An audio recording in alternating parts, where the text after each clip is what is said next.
Why did the enemies of young Genghis Khan enslave him instead of execute him when they had the chance? His first real enemies were not even from a rival tribe.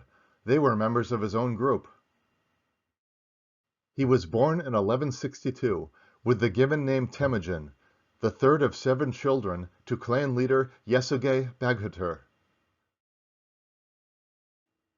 His story is dramatized in the 2007 film Mongol. And according to the 2016 book Genghis Khan, the boy was brought up in the traditional way, learning to ride at an early age and honing his skill at archery by shooting birds. He learned to track and hunt squirrels and pine martens, then graduated to bigger game such as deer. As soon as practicable, he began learning the art of falconry, considered an indispensable skill for a would-be future leader of the Mongols. But soon enough the halcyon, happy and peaceful, days came to an end. When Temujin was about 12, visiting a friendly clan to pick his future bride, word came that his father, Sergei, was dead. It seemed that on one of his raids he encountered a large party of enemy Tartars. The sides were evenly matched, and the outcome of armed combat would have been uncertain. The Tartars, however, had recognized one of their old enemies and baited a trap. Since the two sides had met on Tartar territory, they invited the Mongol chieftain and his men to a great banquet, but put slow-acting poison in his food.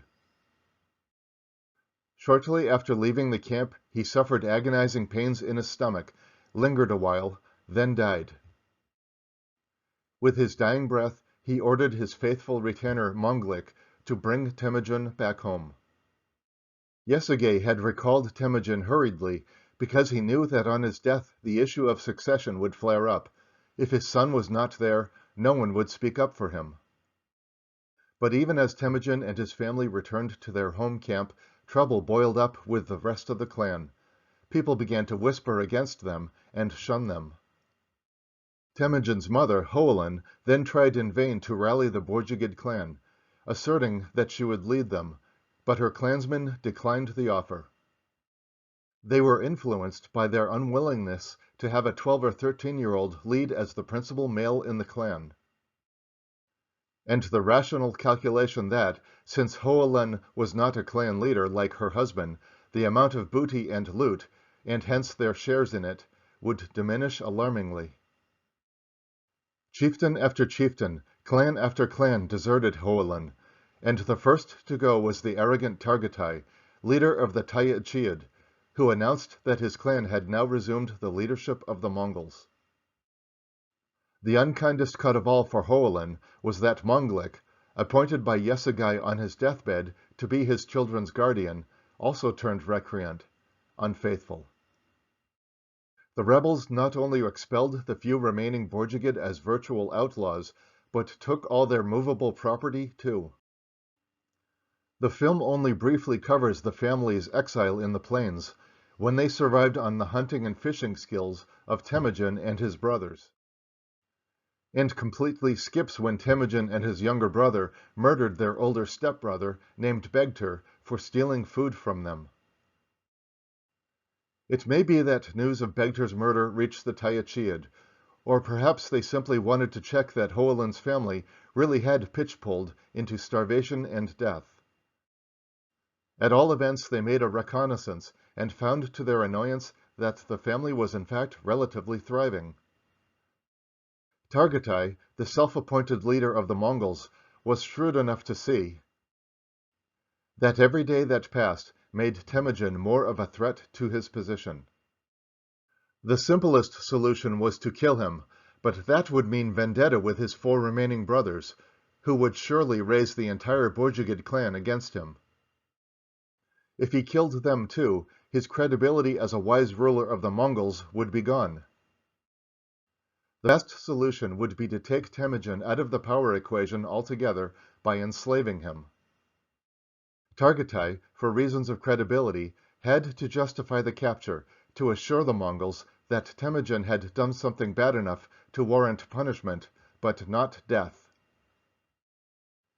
He hit on the murder of Begtur, for whom he cared nothing, as the obvious pretext. Targatai captured and bore Temujin in triumph to his headquarters, then imprisoned him in a kang. This was a heavy, flat board with a hole in the center, large enough for a man's head to be thrust through. The two pieces of the board were closed around the neck, then fastened along the edges with locks. The size and weight of the board made it impossible for the man to reach his mouth with his hands, leaving him at the mercy of passers-by to decide whether he should be helped to eat and drink. Targatai felt confident his prisoner could not escape. But when the single young guard started to doze off, Temujin crept up on him, clubbed him, and made his escape. He could not travel far, but hid in a river, as the hue and cry was raised and there was a frantic search. Of all the men looking for him, the only one who saw him was a sympathetic tribesman named Sorkan Shira, who removed the freezing and starving youth to his tent, where he hid him under a heap of fleeces. In the film, it is the tribal shaman, or holy man, who takes pity on and helps the enslaved boy. As soon as the questing hullabaloo had died down, Sorkan removed the kang, gave Temujin food and drink, and equipped him with bow and arrows. Temujin stole a horse and made his getaway. In the film, Temujin walks to a shrine and prays to Tengri, the Mongol god of earth and sky, and is freed by divine intervention. Years later, his enslavement played out again, when he was a young adult at age 24. Again he was run down and captured. His life temporarily spared by the arrogant Targatai. Chained again in a wooden kang, beating his guard and escaping, and freed again by a sympathetic member of the tribe. Years later, as the great Khan of all the Mongols, Temujin never forgot what Sorkan Shira did for him, and later in his career would reward him handsomely. And what happened to Targatai, the man who took over Temujin's tribe and threatened to kill him multiple times?